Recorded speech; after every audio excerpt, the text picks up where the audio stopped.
Bismillahirrahmanirrahim. Alhamdulillah. Wassalatu wassalamu ala Rasulillah Sayyidina Muhammadin an-Nabiyil Karim wa ala alihi wa sahbihi ajma'in. Amma ba'du, fa inna asdaqal hadithi kitabullah wa khairal hadi hadi Muhammadin sallallahu alaihi wa alihi wa sallam.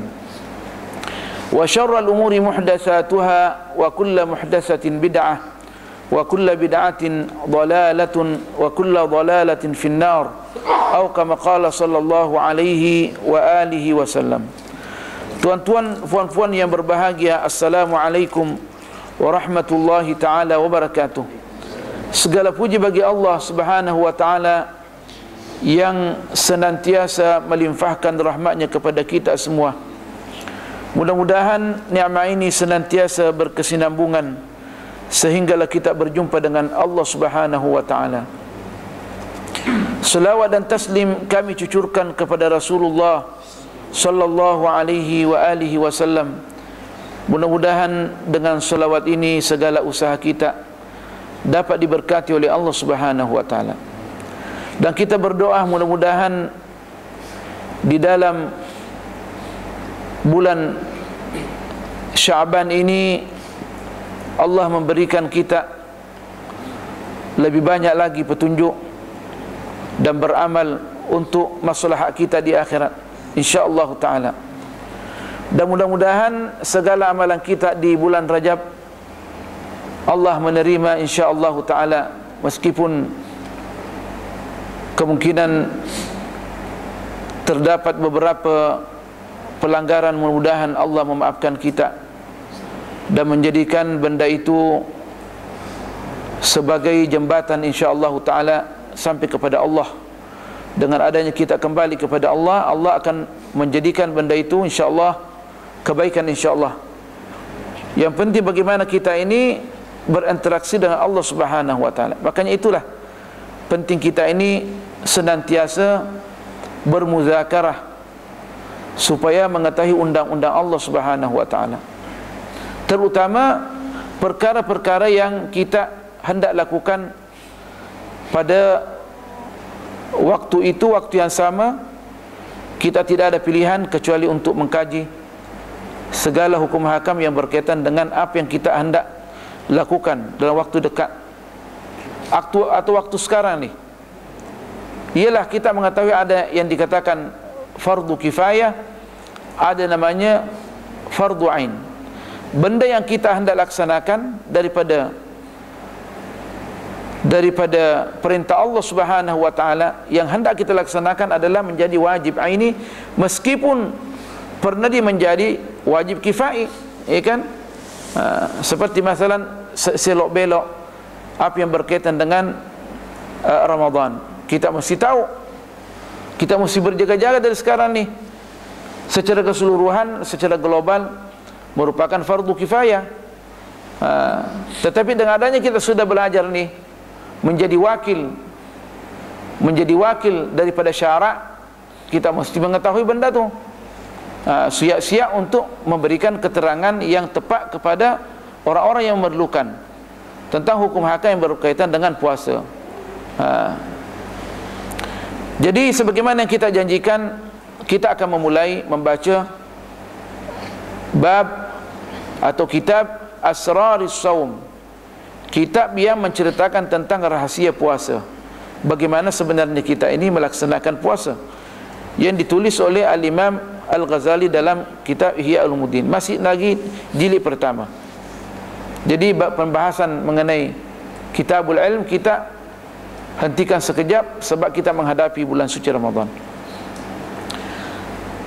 Al-Imam Al-Ghazali dalam kitab Asraris Saumi, setelah beliau memberikan beberapa muqaddimah, beliau mengatakan fa inna as-sauma rub'ul imani, sesungguhnya puasa itu menempati seperempat keimanan. Maksudnya orang yang berpuasa berarti dia punya keimanan seperempat itu kemas. Ya kan? Nak 3/4 lagi, ya kan? Bagaimana Al-Imam Ghazali mengambil pandangan? Sebab beliau memahami hadis yang berbunyi qaulu sallallahu alaihi wasallam as-saumu nisfus sabri, ya kan? As-saumu nisfus sabri, puasa itu sama dengan setengah kesabaran, ya kan?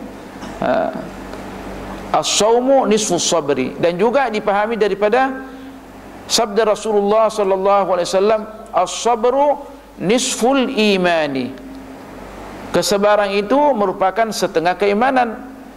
Berarti kesimpulannya puasa itu seperempat keimanan. Ya kan? Kan keimanan ini dia memerlukan dua unsur di dalam kehidupan kita beragama nih. Ada dua unsur asas. Bila mana dua unsur ini kita tidak mempunyai dua unsur ini dalam hati kita, dalam kita ini bertawajuh kepada Allah, maka keimanan kita cedera. Keimanan cedera berbahaya tuh. Pertama, kesabaran. Kesabaran ini memerlukan perjuangan, menunjukkan agama kita ini adalah memerlukan secara kontinu, tak henti-henti, adalah perjuangan. Kedua adalah kesyukuran, ya kan? Dan biasanya Allah menguji kita dulu bagaimana kita ini boleh bersabar di dalam rintangan-rintangan kehidupan yang ada nih. Pasti ada. Pasti orang menghadapi rintangan. Lepas rintangan, supaya kita bersabar. Selepas itu pasti ada penyelesaian. Penyelesaiannya selalu double tuh. Selalu double. Kan dia mengatakan innamal usri yusra, innamal usri yusra. Kalau ada kesusahan pasti ada kemudahan, double kemudahan. Setelah itu kalau kita berjuang, pasti kita artinya insyaallah mendapat keuntungan, mendapat kemenangan. Itu baru di dunia. Bagaimana di akhirat? Kalau kita ini sukses di dunia, di akhirat senam lenang berterusan. Tidak ada sudah ujian. Makanya perlu kita ini bersabar di dunia ini. Sekejap saja, sekelip mata saja. Sekelip mata saja. Saya sekarang ini sudah berumur 50 tahun, macam kemarin. Subhanallah. Macam kemarin. Kalau kita fikir dulu belajar di Azhar, kita kata bila nak selesai? Macam kemarin. Subhanallah. Jadi pengorbanan ini sekejap saja sebenarnya. Tapi kerana pahit, jadi kita rasakan luar biasa. Tetapi manusia kalau sudah sampai kepada puncak, dilupa tuh waktu dia susah. Dilupa waktu dia susah, dan dilupa orang-orang yang susah. Itu yang berbahaya itu. Sedangkan kita diberikan susah supaya kita ingat waktu kita berhasil, ingatlah orang yang susah, ya kan? Supaya kita ini betul-betul orang yang bersyukur kepada Allah Subhanahu wa ta'ala. Jadi dua unsur ini mesti berlaku pada setiap pribadi ini, nak menghadap kepada Allah Subhanahu wa ta'ala. Dan sebagaimana kita katakan, bagi orang yang bersabar mudah saja, ya kan? Tapi orang yang bersyukur berat. Berat. Kemungkinan mulu alhamdulillah, syukur Allah kasih lagi rumah baru, ya kan? Dapat pembahagian dari kerajaan. Mudah saja ucap tuan. Tapi boleh tak kita gunakan nikmat itu untuk taat kepada Allah Subhanahu wa ta'ala, ya kan? Dapat lagi rumah. Adik-beradik tak ada rumah. Dilupakan adik-beradik dia. Semestinya untuk menjadi orang bersyukur, panggil adik-beradik tinggal di rumah tu kosong.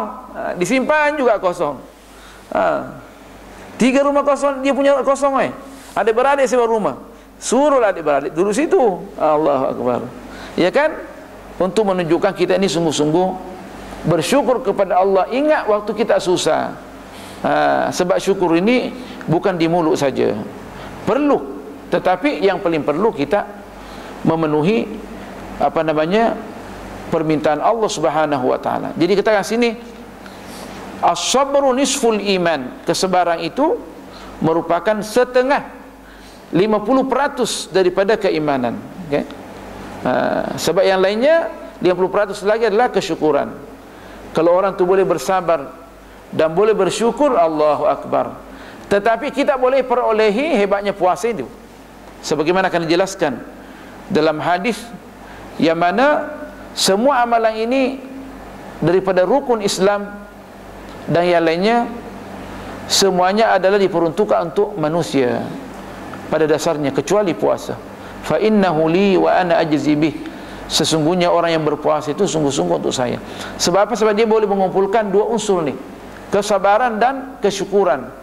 Waktu dia berpuasa, dia elakkan diri dia daripada sebarang maksiat, terutama makan minum, terutama jauh daripada isteri kalau dia ada isteri, jauh daripada suami, tidak menggoda suami dia, ya kan? Dia tahu ada waktu puasa, janganlah bikin masalah yang dapat menjejaskan puasa suami, ya kan? Waktu puasa juga tu dia bercomel-comel, mulalah kuning hijau, padahal dia sudah tahu. Dia katakan waktu puasa ini suami tidak ada power, ya, tidak ada power bagaimana? Dan syaitan tu tambah boleh menggoda kita. Jadi semestinya, artinya pandai-pandailah, ya kan? Bercomel-comel lah waktu malam, ya kan? Siap-siap untuk menangani suami supaya double dia punya pahala. Double dia punya pahala. Jadi kita kembali bahawa orang yang berpuasa ini pada dasarnya dianggap puasa itu adalah seperempat keimanan. Sebab dia mengatakan as-shaumu nisfus sabri, puasa itu merupakan nisfus sabri, ya kan? Kalau kita sudah bersyukur lagi, luar biasa sudah. Was-sabru nisful iman, dan kesabaran itu merupakan nisful iman, setengah keimanan. Nak cari lagi setengahnya, insyaAllah setelah berbuka puasa, bersyukurlah kepada Allah Subhanahu wa ta'ala. Akan dijelaskan. Kemudian puasa ini dia punya ciri khas lain daripada kewajiban yang lain.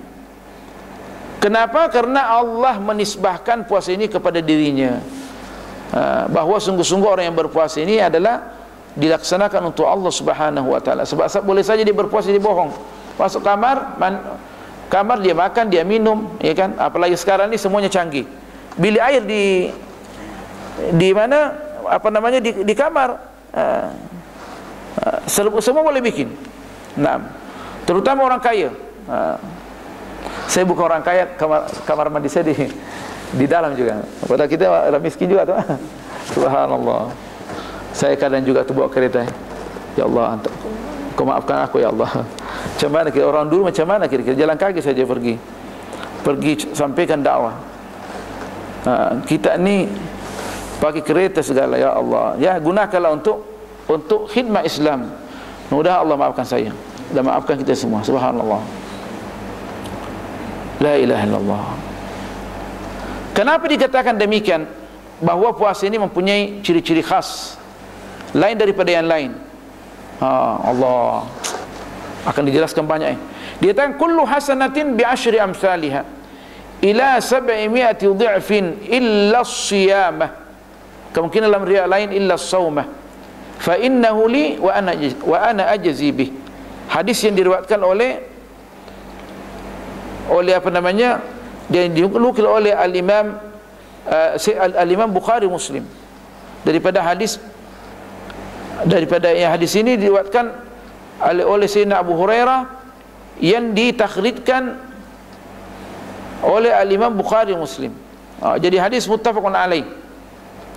Dia kata kullu hasanatin bi asyri amsalha ila 700 dha'fin. Semua amalan kita ini, semua kalau kita beramal terus dapat 10 itu boleh menjadi 700. 10 kemudian menjadi 700 ila 700 dha'f. Allah gandakan.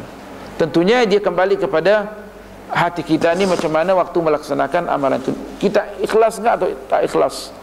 Illa siyamah, kecuali puasa. Puasa ini dia punya pahala yang berikan hanya Allah saja, berlipat ganda. Bagaimana gandanya tak tahu, Allah saja. Cukuplah nanti akan dijelaskan bahawa orang yang berpuasa itu dia punya waktu masuk syurga melalui pintu khas namanya Ar-Rayyan, la yadkhuluhu illa as-shaimun. Tidak ada orang boleh masuk di syurga melalui Ar-Rayyan ini kecuali orang berpuasa. Ya. Masya Allah. Ar-Rayyan, macam mana kira-kira tu? Pintu-pintu yang lain sudah luar biasa, tak ada bandingnya dengan dunia ni. Kita sudah jelaskan di sini, kalau seandainya kita masuk di satu negara melalui pintu diplomasi, bangganya lah kita. Antar saja orang besar sudah cukup lah. Dulu abang saya datang kalau diundang khas ke Brunei ni melalui pintu diplomasi. Allahu Akbar. Oh gini diplomasi. Sampai tu bukan langsung keluar, minum dulu yang sedap-sedap, makan dulu sedap. Waktu itu begitu juga kalau balik. Bukan langsung naik. Pasport semua sudah ditangani orang tertentu. Barang-barang meskipun lebih semua masuk. Allahu Akbar. Tak ada pertanyaan. Allah. Semua orang hormat, ya kan? Itu di dunia. Macam mana lah di akhirat? Allahu Akbar. Kalau ada pintu lain, malaikat mengatakan salamun, salamun, salamun, ya kan? Selamat sejahtera kau, ya kan? Malaikat yang sambut kita ni. Allahu Akbar. Di neraka, celaka kau, celaka kau, ya kan? Diperli-perli lagi oleh malaikat, ya kan? Dalam keadaan tidak berbaju. La ilaha illallah.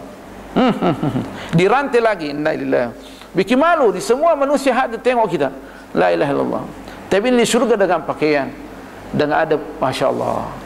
Semua orang akan kalau masuk syurga, insya-Allah semua ada mahligai. Dia punya apa namanya? Taj apa tu? Yang macam raja tu. Mahkota. Sebab setiap orang raja. Kenapa tidak raja? Istana. Setiap orang punya istana. Allahu Akbar. Allah.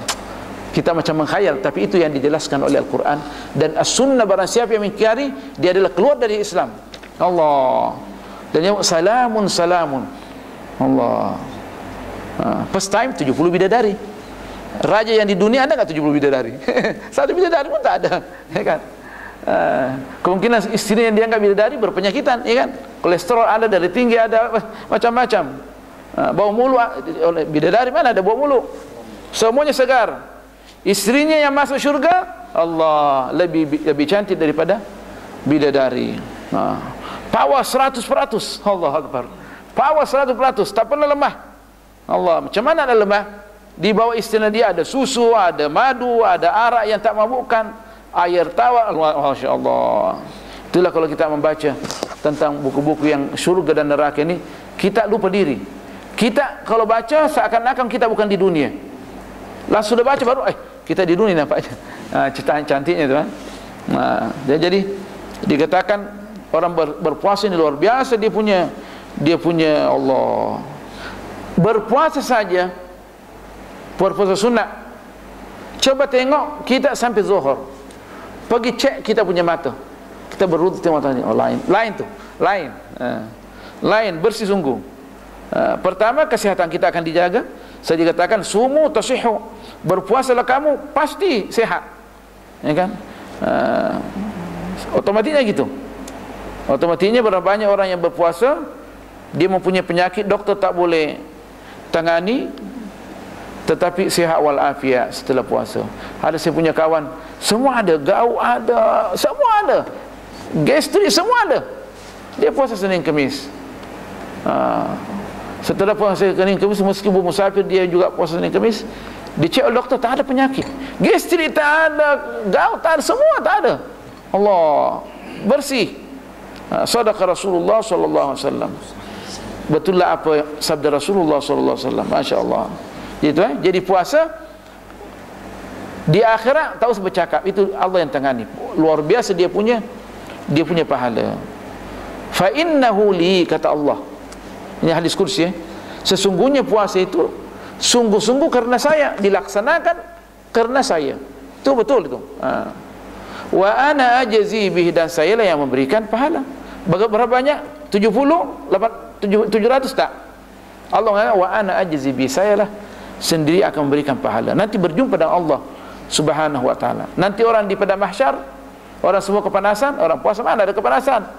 Dia sudah orang dahaga mana? Dia dahaga, dia sudah pernah dahaga. Sudah pernah lapar.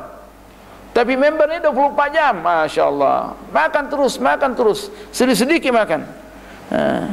Bukan makan sedikit makan. Ya kan? Kenapa? Karena terlalu dia luar biasa. Dunia ada sama dia. Jadi puasa ini luar biasa.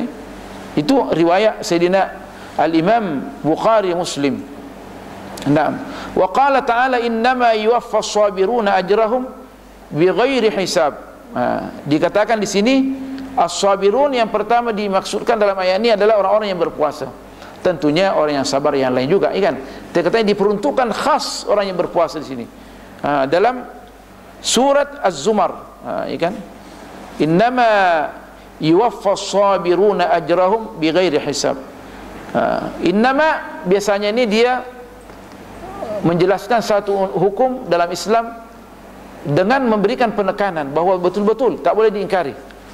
Yuwaffas sabiruna, sesungguhnya orang-orang yang sabar itu akan dipenuhi ajrahum, pahala mereka, bighairi hisab, tanpa ada hisab, tanpa ditetapkan berapa 700, tak boleh.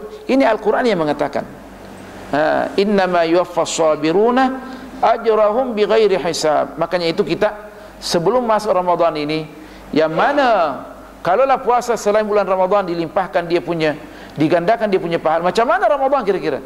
Makanya itu kita disuruh melatih diri. Mulai daripada Rajab kita sudah melatih diri, apalagi sekarang di Syaban. Kalau boleh kita berpuasa sampai pertengahan bulan ini, alangkah baiknya. Karena digelakkan yang daripada awal sampai pertengahan. Setelah itu kalau boleh rehat, kan? Tapi yang sebaiknya puasa sehari, berbuka sehari, sehinggalah kita ini artinya masuk waktu nak masuk yaumus syak, kita tak tahu besok puasa atau tak, mesti tinggalkan. Kecuali orang yang sudah biasa memang amalannya puasa Senin Kemis, kan? Supaya kita ni masuk Ramadan, supaya kita punya keadaan tidak terlalu letih. Sebab Allah tidak mahu melihat hambanya melaksanakan kewajiban dalam keadaan letih. Allah senang bila mana hambanya melaksanakan kewajiban dalam keadaan relax. Dia mau relax. Tapi bukan relax maksudnya sekarang ni negara-negara sekular, sebelum masuk Ramadan itu bikin sudah program film sudah, sehingga menghalang orang sembahyang tarawih. Waktu puasa tu menjadikan boleh menjejaskan puasa orang. Mulalah kalau dulu di Mesir dulu, atau dulu zaman Husni Mubarak ni, zaman sekular, sekarang bukan sudah, alhamdulillah, berubah, alhamdulillah. Ada namanya fawazir. Fawazir ini la ilaha illallah. Semua bintang-bintang film dia menyanyikan Ramadan, padahal menyanyikan Ramadan dalam keadaan menampakkan aurat, kan? Boleh menjejaskan orang punya puasa, kan? Sangat berbahaya. Namanya fawazir. Cerita-cerita pendek apa segala, muzik-muzik dia nukan. Katanya untuk menghibur orang berpuasa, menghibur dengan maksiat. Innalillah. Kita disuruh baca Quran, berzikir pada waktu itu. Makanya itu pentingnya di dalam berpuasa ini supaya semua sekolah-sekolah ditutup. Alasan mengatakan melatih anak supaya sekolah juga untuk dunia segala dan akhirat juga, itu omong kosong semua itu. Itu daripada musuh Islam itu. Makanya itu tuan-tuan puan-puan, kita jelaskan bahawa pentingnya kita ini berpegang teguh dengan tahun Hijri. Kenapa tahun Hijri? Sebagaimana kita jelaskan pada waktu yang lalu sebelum masuk awal Rajab, supaya semua amalan kita ini boleh kita program dengan baik, kan? Berarti biasanya kalau sebagian universiti, kalau di Yaman biasanya kalau sekolah anak saya itu Ramadan terus tak sekolah. Begitu juga di tempat saya, kalau sebab swasta kan, banyak swasta, kami sekolah swasta, Ramadan saja terus cuti. Saya punya sekolah memang sekolah khas. Kita dia sekolah khas, iaitu hari Jumat tak sekolah, hari Ahad kita sekolah. Orang pergi gereja, kita pergi sekolah. Kan cantik tu, Masya Allah. Sebab itu Islam kan apalagi orang yang mengaku negara Islam mesti memperhatikan mengenai bulan-bulan Islam ni. Kita orang Islam kan mestilah semua pergerakan kita ni mengikut apa yang telah ditegaskan oleh Al-Quran dan Sunnah. Kan dijelaskan dalam surah Taubah, pentingnya kita ini menggunakan bulan bulan Islam. Tetapi penjajah memang pertama akan dirubah. Di antara asas benda-benda yang akan dirubah, penentuan waktu sekolah, yaitu bukan ikut bulan Islam. Dia akan rubah juga. Jelas dia akan rubah juga. Kenapa? Supaya kita melupakan kita punya, kalau sistem waktu tidak dikontrol oleh Islam, tidak menggunakan bulan Islam, berapa banyak yang kita hancur dalam pelaksanaan ibadah. Mengenai perempuan yang ditalak, bukan ikut dengan bulan Masehi, ikut bulan Hijri. Banyak itu permasalahan. Makanya banyak, merubah sistem pendidikan sangat berbahaya. Makanya kita ni setelah penjajah keluar daripada negara kita, mesti kita merenungkan kembali, berjuang untuk mengembalikan sistem pendidikan ni. Itulah nasihat. Dan kita di dalam bernegara ini, Ahlus Sunnah wal Jamaah mesti mendengarkan kata-kata ulama, ya kan? Pemerintah dan ulama mesti kerjasama supaya boleh membuat satu gambaran yang sah untuk sampai kepada Allah Subhanahu wa taala. Nah, jadi mesti seiring, pemerintah dan ulama mesti seiring untuk sampai kepada kebenaran. Kalau tak, bagaimana kira-kira? Dan ulama juga jangan ambil kesempatan, mesti menyampaikan kebenaran. Maksudnya orang alim ini mesti mengetahui dirinya bahwa kerja dengan Allah Subhanahu wa taala, bukan kerja dengan manusia, supaya dapat diberikan kepercayaan, ya kan? Itu dia tu. Kami sudah sampaikan, dan itu menjadi saksi pada hari kiamat. Nah, innama yuwaffas sabiruna ajrahum bighairi hisab. Tekanannya dalam surat Az-Zumar, sesungguhnya orang-orang yang bersabar itu dikatakan di sini, maksudkan bersabar ni adalah orang yang berpuasa. Dalam satu tafsiran, meskipun boleh juga dimasukkan dengan selain daripada berpuasa, selama orang bersabar, ya kan? Akan disempurnakan pahala mereka di sisi Allah, maksudnya bighairi hisab, tanpa dihakkan.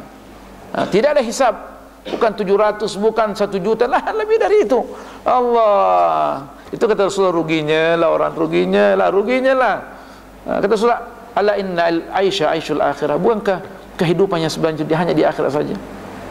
Makanya itu penting kita amalkan suratul Asr yang menekankan bahawa manusia ini semuanya rugi kecuali orang yang beriman dan beramal soleh, dan saling memberikan nasihat. Nah, saling memberikan nasihat. Di dalam ayat memberikan nasihat, mesti berikan nasihat. Kalau Rasulullah sallallahu alaihi wasallam sendiri mendengarkan Sayyidina Musa waktu Isra Mi'raj, diberi Sayyidina Musa, siapa yang hebat? Rasulullah atau Sayyidina Musa? Sayyidina Rasulullah tak ada bandingnya, tapi toh masih mendengarkan Sayyidina Musa. Waktu itu kisah Isra Mi'raj kan, kita kan masih baru selesai Isra Mi'raj. Kita diberikan, Allah memberikan beban, kewajiban sembahyang kepada Rasulullah SAW dan umatnya. Berapa tu? 50 waktu. Sayyidina Musa jumpa Rasulullah, diberikan apa? Sembahyang 50 kali, 50 waktu. 50? Mana ada? Umat saya super power, tak boleh bikin. Coba diminta dimudahkan, mudahkan 10 sehingga menjadi dimudahkan lagi, diringankan lagi menjadilah 5 itu menjadi 50 pahalanya. Itu siapa? Sayyidina Musa punya nasihat kepada Rasulullah, orang yang tertinggi kedudukannya di sisi Allah dan di sisi Allah Subhanahu wa taala, dan orang yang teralim. Siapa yang lebih alim daripada Rasulullah? Siapa di antara manusia yang paling alim? Rasulullah lah. Bani katakan Sayyidul Anbiya'i wal Mursalin. Tapi toh dia dengar juga Sayyidina Musa. 5 waktu, pergi lagi, kurangkan. Rasulullah sudah malu, ya Allah, malu, sudah cukup. Kan? Maksudnya orang yang diberikan nasihat ini punya pendirian juga, ya kan? Tidak ikut gitu saja kan? Tidak ikut saja, ini kan? Orang kata gini ikut juga. Nah, Rasulullah punya pendirian. Cukuplah tuh. Jangan terlalu juga, ya kan? Minta terus apa, ya kan? Coba tengok tu. Pentingnya kita ni kembali kepada ulama. Karena tanpa ulama kita tak boleh sampai kepada kebenaran.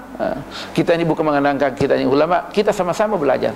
Saya tak pernah mengatakan di saya saya lebih baik daripada kita. Kita sama-sama belajar.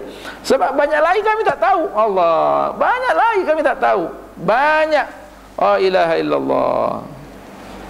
Kalau alim sungguh, masya-Allah, luar biasa. Tapi kita sama-sama belajar. Wasaumu nisfu as-sabri. Kenapa? Faqad jawaza sawabuhu qanun at-taqdiri wal hisab. Allah. Dan puasa merupakan nisfu as-sabri. Puasa itu merupakan setengah, bukan sebahagian. Terjemahan sebagian salah tu. Wasaumu, dan puasa itu merupakan setengah kesabaran. Kenapa? Faqad jawaza thawabuhu, karena pahalanya melintasi qanun at-taqdir, undang-undang takdir wal hisab, dan hitungan. Ya kan? Telah melintasi undang-undang perhitungan, takdir dan hitungan ni, al-hisab. Wa nahika fi ma'rifati fadlihi. Apalagi kalau kita mengetahui dia punya keutamaan, kita tak boleh terkata, namanya nahika. Apalagi kamu kalau tahu, luar biasa. Nahika fi ma'rifati fadlihi qauluhu subhanahu wa ta'ala, ya yakfika, yani cukuplah bagimu kalau kau mendengar apa yang Rasulullah sabdakan tentang puasa ini. Apa dikata? Walladhi nafsi biyadihi. Rasulullah bersumpah. Kenapa sih Rasulullah bersumpah? Tak perlu bersumpah. Tapi karena manusia ini apa ada-adanya, kalau tak bersumpah dia sumpah dulu. Yakin tak? Sumpah. Baru dia percaya. Jadi Rasulullah mengikut adab manusia. Semestinya Rasulullah tak perlu bersumpah. Kita sudah tahu dia benar, tapi dia juga bersumpah. Walladhi nafsi biyadihi. Demi Allah, maksudnya walladhi, demi Allah yang mana jiwa saya ini atau diri saya ini berada di dalam genggamannya. Biyadihi, di tangannya genggamannya. Apa yang hendak disampaikan? La khulufu famis shaimi, bukan la khalufu, la khulufu famis shaimi. Sesungguhnya perubahan famis shaimi, mulut orang yang berpuasa, maksudnya baunya, ya kan? Boleh saja cantik Rasulullah dia punya. Kadang pun kita kadang fikirkan, kenapa kita mengatakan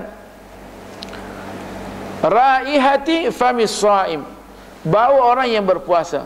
Seorang yang berpuasa kadang bukan berobat dia punya mulut saja. Dan memang ada orang kadang gusinya boleh berdarah, ya kan? Dengan adanya dia tak minum sekali, kan? Boleh saja. Jadi Rasul menggunakan famis shaim, semua, baik mulutnya, bau mulutnya, ya kan? La khulufu, perubahan mulut orang yang berpuasa, maksudnya boleh saja termasuklah baunya. Atyabu indallahi min rihil misk, lebih baik di sisi Allah Subhanahu wa taala daripada bau misk.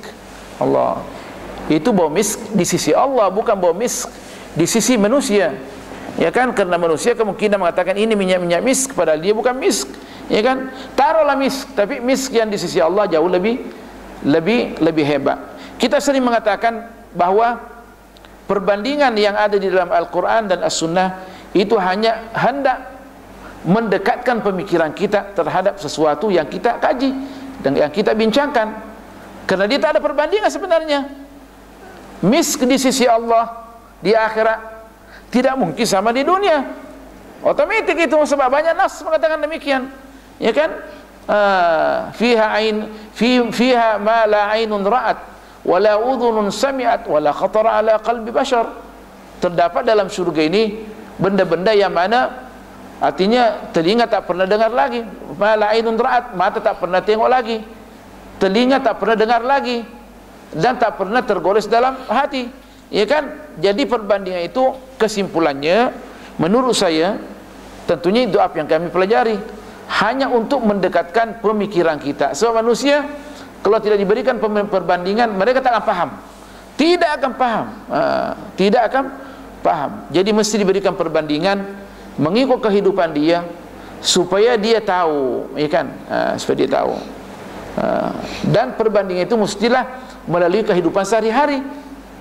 Makanya itulah Al-Quran dan As-Sunnah makin hari makin kita mengetahuinya. Sebab perbandingan yang ada hanya mengikut keadaan semasa. Sebab Rasulullah seandainya mengatakan nanti tentunya orang yang berpuasa kedudukannya lebih hebat daripada orang yang, ya kan, kalau mendapat rumah atau tempat tidur, jauh lebih hebat tempat tidurnya daripada Hotel Empire. Kalau sahabat, Hotel Empire itu di mana? Masalah ni kan? Atau kapal terbang first class, mana kapal terbangnya? Jadi kita sekarang ini dengan adanya perkembangan teknologi ada, kita boleh mengadakan perbandingan yang lebih dekat lagi, ya kan? Karena memang misal ini hanya untuk mendekatkan pemikiran kita kepada sesuatu yang dibincangkan oleh syarak. Tapi di akhirat, jangan cerita. Sebab semua orang yang beriman, yang sukses masuk syurga, semuanya bergerak mengikut cahaya, power cahaya dia. Allahu Akbar. Semua orang punya cahaya. Ya kan, dalam nas semuanya cahaya. Macam mana kira-kira nak pergi ziarah kawan dia tingkat 1, dia tingkat 7, antara tingkat 7 tingkat 6 berapa dunia kecil. Kalau tidak menggunakan power cahaya, macam mana kita nak sampai? Ya kan? Masya Allah, hebatnya. Mudah-mudahan kita selamat. Itulah orang-orang dulu, semuanya berani menyampaikan kebenaran. Sebab apa? Sebab dia lihat Allah di hadapan dia. Dan kita kena hati kita ni kabur, kita tengok Allah. Semuanya takut sampaikan. Semuanya takut sampaikan. Nah, tentang jihad diwajibkan, jangan cerita jihad. Kenapa? Bilang saja perjuangan. Al-Quran bilang jihad. Jangan bahaya politik. Mana ada itu jihad dalam Al-Quran? Takkanlah anak buang Korea Al-Quran. Dia mengatakan jihad. Jangan perjuangan. Jihad masih tertafsirkan. Kenapa? Karena kita punya keimanan, kita takut. Tak tahu kepada yang menciptakan kita. Subhanallah. Takut apa sih? La ilaha illallah. Nah, yang memberikan rezeki Allah Subhanahu wa taala. Nah, jadi walladhi nafsi biyadihi la khulufu fami shaimi atyabu 'inda Allah min rihil misk. Tak diganggu-gugat. Benar. Yaqulullah azza wa jalla, Allah berfirman, innama, kenapa demikian? Dia punya mulut pun lebih hebat daripada rihil misk. Dan dia punya pahala tidak dibatasi. Innama yadharu syahwatahu, karena dia meninggalkan syahwat dia, wa ta'amahu, dan makanan dia, wa syarabahu, dan minuman dia, li ajli, karena saya. Siap pula dia. Tapi bukannya meninggalkan terus, berapa jam saja. Waktu malam silah kerjakan apa nak bikin, ikan. Bahkan sebagian ulama, di antaranya Al-Imamun Nasa'i, bukan ghibah ni, memang itu untuk mengajar umat. Dan sebagian sahabat buka saja dia punya iftar apa? Sungkai dia apa? Bersama dengan istri. Maksudnya jima, minta maaf, sebab itu bahasa undang-undang, tak boleh dikiaskan. Maksudnya bersama istri. Orang tanya lagi, macam mana istri? Pegang tangan dia saja. Bukan, jima. Minta maaf. Itu undang-undang, dalam bahasa undang-undang tak boleh kias. Sebagian sahabat, di antaranya pembesar ulama Al-Imamun Nasa'i, dia kalau puasa dia berbuka dengan jima. Jadi kadang orang tanya kita, boleh enggak ustaz kita berbadan istri? Boleh. Sahabat yang hebat dari kita, dia jima istri dia, ya kan? Siapkanlah air sebelumnya untuk ikan. Masya Allah. Sebab orang menahan daripada satu hari, ya kan? Sebab lain orang punya situasi, daripada personality kepada personality yang lain, ya kan? Apalagi yang anak muda, ya kan? Orang tua pun cukup, ya kan? Jangan cerita anak muda saja, orang tua pun sama naik saja. Jadi makanya Islam ini dia berbicara mengikut fitrah manusia. Sebab Allah yang menanamkan bahawa kita dicinta kepada perempuan, cinta kepada harta. Cuma disuruh kita ni mengatur. Cinta harta bukan berarti tinggalkan harta, nak atur dengan baik. Ingat orang yang susah, ya kan? Supaya Allah menambah, ya kan? Innama yadharu syahwatahu wa ta'amahu wa syarabahu di ajli. Dia meninggalkan dia punya syahwat, makanan dia, minuman dia, kerana saya. Fasawmu li, makanya itu puasa itu untuk saya. ibadah untuk saya. Wa ana ajzi bi, dan saya lah yang berikan pahala. Wa qala, dan Rasulullah SAW pernah bersabda, lil jannati babun, syurga mempunyai satu pintu, yuqalu lahu ar-rayyanu, dikatakan ar-rayyan, la yadkhuluhu illa as-shaimun, tiada orang yang dapat masuk di pintu itu melainkan orang-orang yang berpuasa sahaja. Wa huwa mau'udun bi liqa'illahi ta'ala fi juz'i saumihi, maka itu merupakan janji waktu berjumpa dengan Allah Subhanahu wa taala pada sebahagian puasanya. Ya kan? Kan kita ini lis-shaimi farhatani. Bagi orang yang berpuasa mempunyai dua waktu dia bergembira.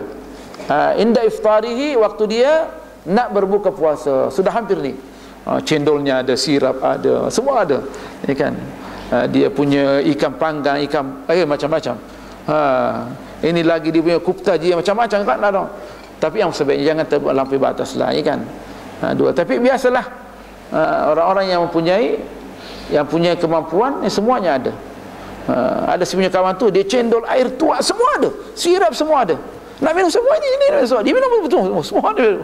Macam mana nak ibadat kira-kira? Semuanya ada. Nah, pergi juga cari tuak, air tuak. Tahun air tuak. Puasa kita puasa ni. Supaya bergembira katanya. Tapi makanlah yang berpadanan, ya kan? Makan anggur, tamar, air, lepas tu sampai dulu, ya kan? Baru lanjutkan lagi kalau nak, ya kan? Jadi farhatani, waktu dia tengok dia punya buka puasa, nak buka puasa, dan waktu nak berjumpa dengan Allah kerana dia puasa. Orang yang berpuasa berjumpa dengan Allah, ya, spesial penghargaan daripada Allah Subhanahu wa taala. Jadi orang yang berpuasa ini mau'udun bi liqa'illahi ta'ala fi juz'i shaumihi, yang sebahagiannya sudah dapatkan di dunia, pahala sebagian lain adalah waktu berjumpa dengan Allah. Apa yang akan diberikan? Tahu sebanyak komen. Yang nikmat yang paling besar berjumpa dengan Allah Subhanahu wa taala. Nanti waktu di pada mahsyar, orang dalam keadaan dahaga, dia tak dahaga, dia senang lenang. Memanglah matahari sejengkal. Tapi orang yang berpuasa, orang beriman luar biasa, ya kan? Tapi susah juga tu, ya kan? Mudah Allah terima kita, ya Allah. Insyaallah ya Rabb. Wa qala sallallahu alaihi wasallam lis-shaimi farhatani, farhatun 'inda iftarihi wa farhatun 'inda liqa'i rabbi. Orang yang berpuasa ini mempunyai dua waktu dia bergembira waktu berbuka puasa, dan bergembira waktu berjumpa dengan Allah Subhanahu wa taala. Wa qala sallallahu alaihi wasallam, li kulli syai'in babun wa babul ibadati as-shaumu. Segala sesuatu ini mempunyai pintu, dan pintu ibadah itu adalah puasa. Maka dikatakan puasa itu sebenarnya pintu kawalian. Nak menjadi wali cepat, ya kan? Silakan banyak berpuasa. Nah, macam mana? Kalau orang banyak tidur dicelah. Tetapi tidurnya orang yang berpuasa ibadah, ya kan? Daripada dia pergi mengumpat, ibadah. Allah Akbar.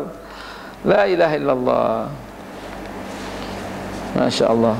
Tapi bangun sembahyang, ya kan? Ini sambung terus zuhur asar, sambung terus bangun tu nak berbuka, sila. Lepas sembahyang tidur balik, tak ada masalah. Tapi membuang peluang yang lain lah. Kita tak membaca Quran. Di mana baca Quran ini di waktu Ramadan, waktu berpuasa, luar biasa dia punya pahala. Satu huruf tu menjadi 10 hasanah otomatik.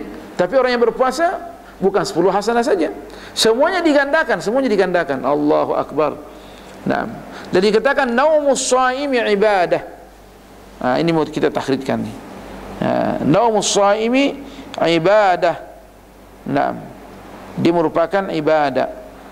Meskipun dia dikatakan hadis dhaif, tetapi dia dalam fadail amal. Banyak orang salah faham. Kalau dikatakan dhaif berarti palsu, bukan tu. Dia hanya perawinya saja ada yang kurang hafalan dia. Tapi kalaulah sudah banyak meriwayatkan, menjadilah hasanan li ghairi. Ya kan? Karena kalau tak mau buang hadis dhaif yang berkaitan di fadail amal, kemungkinan sepertiga daripada agama kita akan buang, ya kan? Kecuali kalau hadis palsu lain lah. Seperti orang masalah tanya, saya sibuk orang mesej saja, Ustaz, macam mana pintu Kaabah dibuka, ya kan? Ya kan? Orang mesej apa melalui melalui WhatsApp segala. Kita jawablah, apa gunanya pintu Kaabah terbuka, pintu hati tertutup, ya kan? Kalau pintu hati tertutup. Dia sebenarnya kalau seandainya ada hadis tak ada masalah, tapi sampai sekarang ini saya tak dapat lagi hadis. Nah, dan saya tak mengatakan tak ada hadis, sebab ilmu luas. Jadi saya diam saja. Dan Ka'bah memang mempunyai penghargaan yang tertinggi, tetapi orang yang beriman, sah keimanan dia, lebih hebat kedudukannya di sisi Allah daripada Ka'bah. Kan? Makanya penting hati kita ini kita asa terus, buka terus untuk sampai kepada Allah Subhanahu wa taala, supaya Allah tengok nih hati kita ini bersih, kan? Tidak menjejaskan keimanan, tetapi kita mesti yakin bahwa apa kebetulan ada hadis yang mengatakan bila mana pintu Ka'bah dibuka, artinya kita punya doa dimakbulkan. Sebab doa yang dimakbulkan ini adalah dia mempunyai syarat-syarat tertentu. Di antaranya kita yang menghadap kepada Ka'bah. Di situ diperintahkan menghadap saja. Ya kan? Apa dibuka pintu? Itu saya tak tahu. Banyak-banyaknya kita membaca benda ini saya tak pernah jumpa. Tetapi wallahu alam. Disuruh lagi kaji terus. Sebanyak buku hadis, kaji terus. Jangan langsung mengatakan saya tak dapat, berarti tidak ada. Tak boleh. Tak boleh. Itu ada dia punya undang-undang dalam usul fikih. Hal al-ilmu bi'adami syai'i dalilun. Apakah adanya kita tak mengetahui sesuatu berarti itu merupakan satu dalil? Tak boleh. Amil ilmu bi'adami dalili dalilum, ataukah mengetahui dengan persis dengan adanya tidak ada dalil merupakan dalil, ya kan? Itu pun masih diperbincangkan matanya. Kalau sudah yakin betul bahwa tidak ada dalil, itu merupakan dalil. Tapi yang jawaban yang paling tepat menurut muhaqqiqin min usul fikih mengatakan al-ilmu bi'adami dalili dalilun, mengetahui bahwa tidak ada dalil merupakan dalil bila mana Al-Quran mengatakan dan hadis mengatakan tidak ada dalil. Al-Quran mengatakan yang menafikan, hadis yang menafikan, barulah. Jadi itu saya tak mengatakan ada enggak dalilnya mengenai kalau dibuka pintu Ka'bah doa makbul. Saya mengatakan saya tak baca lagi, kan? Sila kaji. Sebab siapa tahu ada. Macam mana kira-kira? Contohnya, saya waktu di PhD rujuk kepada tafsirnya Syekh Al-Ghazali As-Saqqa, yang alim dan pembesar ulama Azhar ni, yang baru meninggal beberapa tahun, yang 10 tahun ke yang lalu. Yang penting Syekh Al-Ghazali dalam satu penafsiran ayat dalam surah Al-Imran, bahwa walakin kunu rabbaniyina bima kuntum tuallimuna al-kitabah, ya enggak, bahwa sebagian sahabat minta supaya dia nak tunduk sujud kepada Rasulullah, penghormatan kepada Rasulullah, ya kan? Makanya lalu Rasulullah SAW mengatakan, nak, semestinya kau menjadi, maksudnya Rabbani. Riwayat ini dikritik oleh Syekh Al-Saqqa. Kembali ke tafsir dia, tidak mungkin sahabat mengatakan demikian, ya kan? Mengatakan demikian, tidak mungkin. Seorang sahabat mengatakan demikian, boleh saja, ya kan? Tapi Rasulullah melarang, ya kan? Rasulullah melarang, makanya mereka tak bikin. Ini kan Rasulullah, sahabat kata, kami nak sujud kepadamu ya Rasulullah, ya kan? Tak. Kita disuruh hanya, maksudnya disuruh sujud kepada Allah. Kemudian waktu itu kitab yang berkaitan dengan asbabun nuzul yang ditulis oleh Ibnu Hajar Asqalani masih lagi berbentuk di skrip, tak ditahqiqkan lagi, tak dicetak lagi. Selepas saya punya tesis selesai, saya dicetak kitab itu 2 jilid. Saya baca, hasanun, hadis hasan. Macam mana kira-kira ni? Saya sudah nak membentangkan tesis. Takkan saya nak mengatakan kepada lajnah bahawa tak usah, saya nak tambah lagi. Boleh saya hancur. Jadi saya diam-diam saja. Diam-diam saja. Jadi benda itu mesti dirubah lagi, mesti diperbaiki dia, dikembangkan dia punya kajian.